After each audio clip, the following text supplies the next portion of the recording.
Norristown went on a little mini run of their own, and then Ed checked out, and that allowed Neshaminy to close a little bit towards the end of the quarter. And Cass Thomas scored 4 points right there under a minute to put the Redskins closer to the Eagles. Well, I think maybe between quarters, Coach Simon might have done something to try to get Bihar a little bit more involved in the offense, whether it's a double screen or something to get this kid on track, because he's capable of exploding for a 20-point night. And I predicted 20 points before the game, and I'm going to stay with that. I still think he's going to get his 20. He's got to do 20 3/4. He's got the ball right now, and he's guarded by Marcus Green. Inside to Cass Thomas, back to Tim Boone. Boone with a shot is no good. Rebound, Weldon. Maurice Allen and Green pushing the ball up. That's Wiggins in the corner. Wiggins' three-pointer is no good. Rebound, Tim Boone.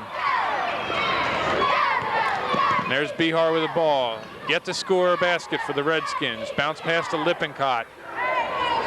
Over to Boone in the corner is no good. Rebound, Wiggins. Wiggins pushes it up.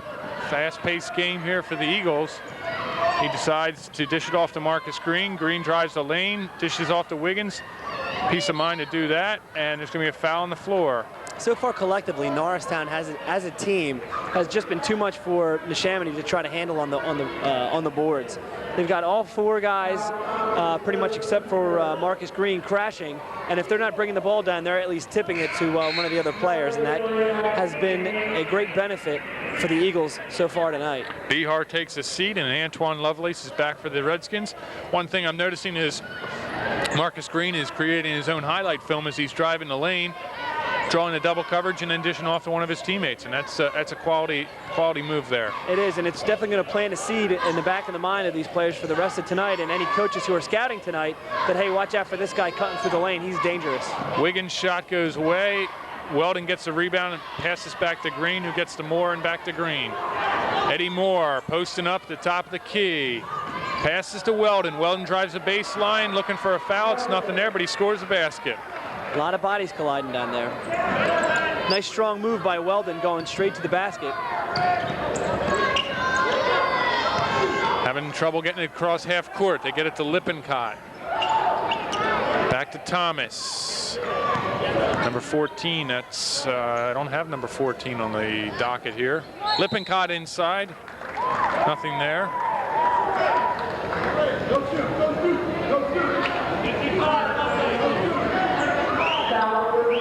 Fouls on James Wiggins, number 31. That's his first foul, the Eagles' only second foul. Not a lot of fouls in tonight's game.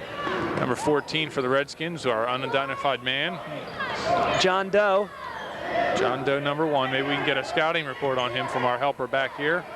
There's Cass Thomas underneath the basket. He's up in the air and he gets fouled. Able to turn the three-point play. It'll be interesting to see who the foul's called on. I bet you it's going to be on Eddie Moore. Yes, it is. And that's the second, right? Yes, it is. Don't like the sound of that. Coach McGee also is well aware of Ed's foul situation, and TJ Tolson comes in immediately.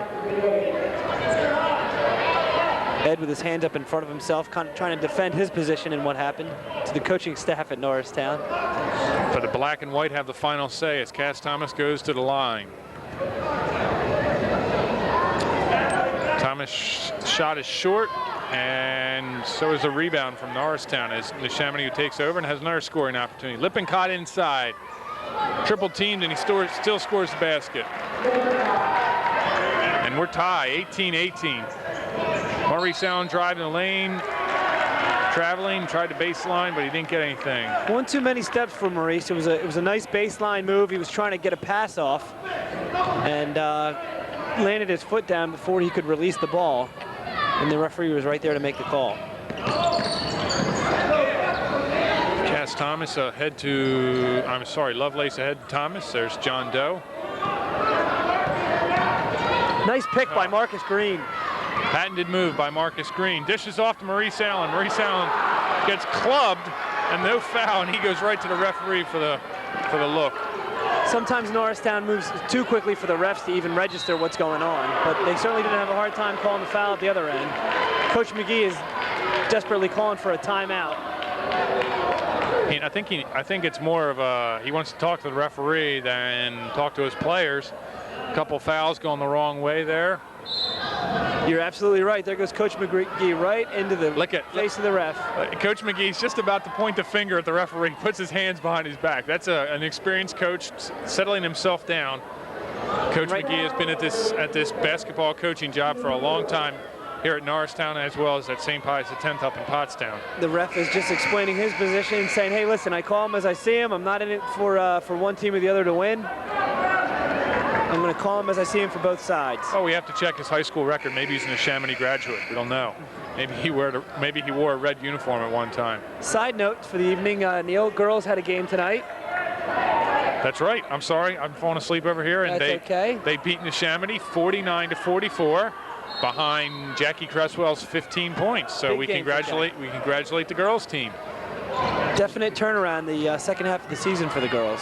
A lot of positive things coming out of that program right now as Lovelace takes a shot, but Lippincott gets the rebound. Lovelace guarded by Maurice Allen, sticking them like glue. Before we get up to the topic of the girls, I happened to notice in the paper they had scoring leaders, and after 7 games, Melissa Kelly was in the top 5 already for area scoring leaders at over 16 a game. That's right. Marcus Green driving the lane for the Eagles.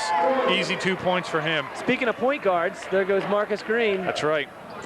He's good for 9 so far tonight, leading all scorers. If we were to make like a basketball card set of Norristown players, we'd have to put Melissa Kelly and Marcus Green on the same card because they're 2 really excellent guards. As here we see another play by Marcus Green. He'll score another 2 points. Marcus was almost waiting for Bihar to come down and foul him, it looked like, or to try to foul him. Looked like he was taunting him a little bit as he was timing his steps. He's really taking it to Bihar tonight. Bihar is scoreless. Marcus Green is full of scoring as Lovelace tries to dribble against Maurice Allen, and Allen is guarding him like yesterday's news. Marcus is known for being able to explode in the scoring column, although he doesn't have to for Norristown to win. For example, in the game at Harrisburg, a highly rated team, he was the leading scorer out there with 28. So he is capable, quite capable. A lot of bodies flying around inside, and there's going to be a foul called. It looks like it's going to be on Lippincott. Marcus Green is capable of putting the ball in the hole, and we've seen that so far tonight.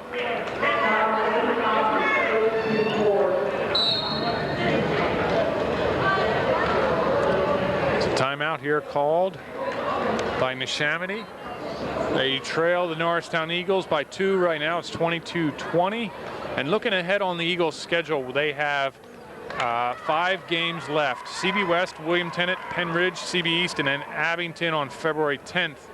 And I would say that most of those games, well, 2 of those games are at home, 3 are away, and those are all league games and very important games for the district seeding.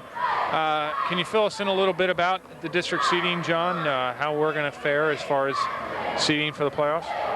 No, Neil, I probably can't, but I do want to make a couple comments about the rest of the Norristown schedule. They had their hands full up at Doylestown against West. West comes down here in the gym next Tuesday. Yes. Although time doesn't mean anything for this broadcast because there's no telling when you're looking at it, but if you're watching this in retrospect, CB West really gave Norristown a hard time. Tennant's got a nice program. Penn Ridge will be a win for Norristown. CB East will be a win for Norristown, and then away to Abington will be a win. So I'd see at least 4 wins coming out of the stretch run here, if not 5. Yeah, talking about the playoff picture, you know PW is going to be in there. You know that Hatboro-Horsham has a good team. You know that Chester and Glen Mills both have good teams. So it's interesting to see who the representatives from our league is going to be. I think Hatboro-Horsham might get squeezed out of a good seed at the district playoffs, and that's a shame because they have a real quality program. It's going to be PW and Norristown looking to come out of the Suburban 1, and we have Chester and Glen Mills and some other good schools, so there's going to be a lot of good talent as Bihar takes a shot and it goes away, and he is scoreless tonight. As Marcus Green shows him how to do it. He dribbles around him, head to Maurice Allen. Marcus is up to the scouting report against Bihar tonight. He has shut him down completely. 3:06 remaining in the first half as Norristown enjoys a 2-point lead right now. And the defense is back. They say stay back. That's Coach Simon telling them to stay back. We'll just have a little delay here. Interesting strategy on the part of Coach McGee. We've seen this a couple times this season, where he's gone into the stall at times that you wouldn't necessarily think they'd be in it. Yeah, There's pretty a solid 3 minutes left to go here. Pretty far away from halftime, but they're looking for a shot, I guess. A little bit unconventional. Weldon's pass goes away, and Bihar steals it for the Redskins. Back to Lovelace. Lovelace tries for three. It's no good. Rebound goes to the Norristown Eagles and Maurice Allen. He's got Weldon. Another bad pass for the Eagles. Another opportunity going down the drain. That's all right. Norristown is definitely not playing their best game of the season, and yet they're still in this game. They're holding on to a 2-point lead. Comes the spark plug. Salim Campbell, number 11, checks in as Allen hits the bench. I don't think Coach McGee was too impressed with the behind-the-back pass. If it was executed properly and it made it through traffic in the lane, he might have been in the game still, but since it was not successful, Salim Campbell gets a little playing time. Sean Kenzer off the bench for the Redskins. Passes it to Lovelace. Lovelace looks inside to Lippincott. Lippincott gets another 2 points. I believe that's 4 for Lippincott. Lippincott's actually playing a pretty nice game. He's a solid presence inside. He's impressing me a little bit. We're tied again at 22. Marcus Green over to Salim Campbell to Shockley. Shockley's got Weldon and Tolson inside. Marcus Green with a 2-pointer. Nope, 3-pointer. Check that. Referee with a late signal there, and it's 25-22. We're at 1:39 left in the half. Marcus Green already has 14 points. Norristown scored only 25. He's more than half the scoring. As Tolson sticks a hand in and steals it, he's got Campbell and but he takes it home. And that gets the crowd off their feet. They were sitting on their hands. Tolson brings them alive. That is a big-time slam right there in traffic off a fast break. I was going to say, it's not like he was all alone. He was being guarded heavily by the Redskins, and he let one rip, and three-quarters of this gymnasium just went nuts. That is a big-time yoke, and the quarter of the gym that didn't go nuts is wearing the Neshaminy red. That's right. Lovelace's shot is off, and there's Tolson again. He's ahead to Shockley. He's got Campbell. He's got Weldon. He pulls up with an interesting-looking shot, and it goes in. I like that shot by Weldon. That's a tough bucket to make, but cut that tape and splice it, because TJ may want to send that sequence away. Slam dunk. Rebound, baseball pass down the other end, resulting in a. Look at his defense. Marcus Green is not giving up with 34 seconds left in the half. Norristown's taking a 7-point lead, and they're still sticking at the Bihar. Bihar scoreless again. It's Tolson to Green. Green to Shockley. Shockley another fadeaway. Yes. Tries to draw the foul. The basket's no good. Lovelace with the rebound. Just an exciting game here at Norristown, as it always is. Well, definitely a flurry of activity. We went from 0 to 90 in about a minute and a half here, as we just were watching Coach McGee in a stall offense with 3 minutes left. All of a sudden, Shockley.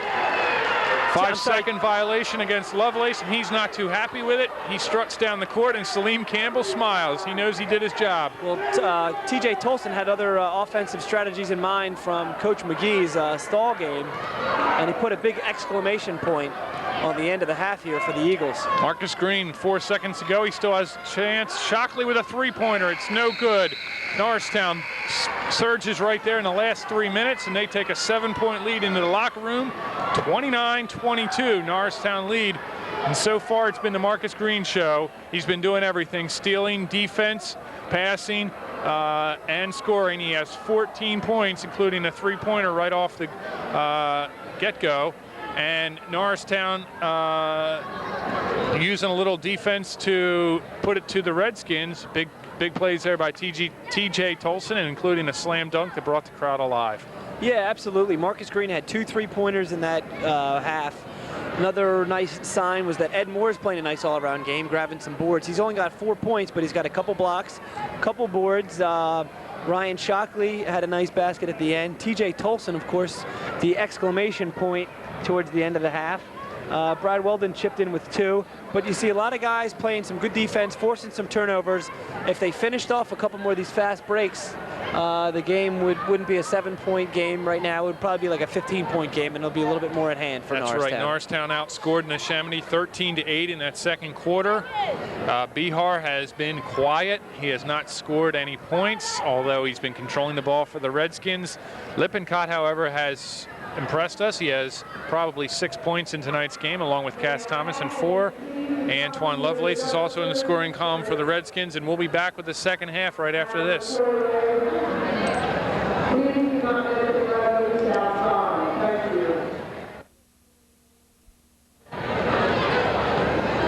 Back at Norristown Area High School, opening up the second half of action here. Norristown ahead by 7 points, 29-22 here. And thus far, Norristown really has executed fairly well. Their game plan traditionally is their up-tempo defense, creating easy buckets for the offense, and that's been there pretty much. If they would have converted a couple more, would have been a little bit easier on them. But yet they've got a 7-point advantage over one of the quality teams in the area in Neshaminy. And the scoring for Neshaminy thus far is Cass Thomas has 12, and he's pretty much the only known entity of Neshaminy to really do any damage against the Eagles tonight. Jeff Lippincott has 5, but they were an important 5 because he's the second leading scorer. And then finally Sean Quenzer has 3, and Antoine Lovelace only has a deuce so far. So they've really done a good job shutting down Bihar and Lovelace as Marcus Green strips Neshaminy and prevents a Neshaminy possession on that one. Norristown working against a 2-3 defense of Neshaminy. Inside penetrating, we've got a walk, but that was Shockley trying to split the middle. Coach McGee throwing his hands up in the air. He didn't see the steps the same way that the referee did. And Norristown opens up in the full court pressure. They did have a wide open Cass Thomas. However, the pass was errant off the rim and winds up in the hands of TJ Tolson. Cross court over to Maurice Allen, who misses the 3-point shot. And Cass Thomas at the other end of the court all of a sudden grabs the board. Bihar yet to be heard from, as I mentioned. Having a rough time of it against Marcus Green, who read his scouting report and has followed through with it. Lovelace long on the 3. Maurice Allen one-on-one. Interesting to see what happens here. Maurice just elevates right over top of Lovelace. Makes good on the bucket. It's now 31-22 in favor of Norristown. And we're just under, right at 6:40 here in the third quarter. Cass Thomas leading the scoring for Neshaminy so far. He's got 12 points, 12 of 22. Here comes the ball, John. It's ours.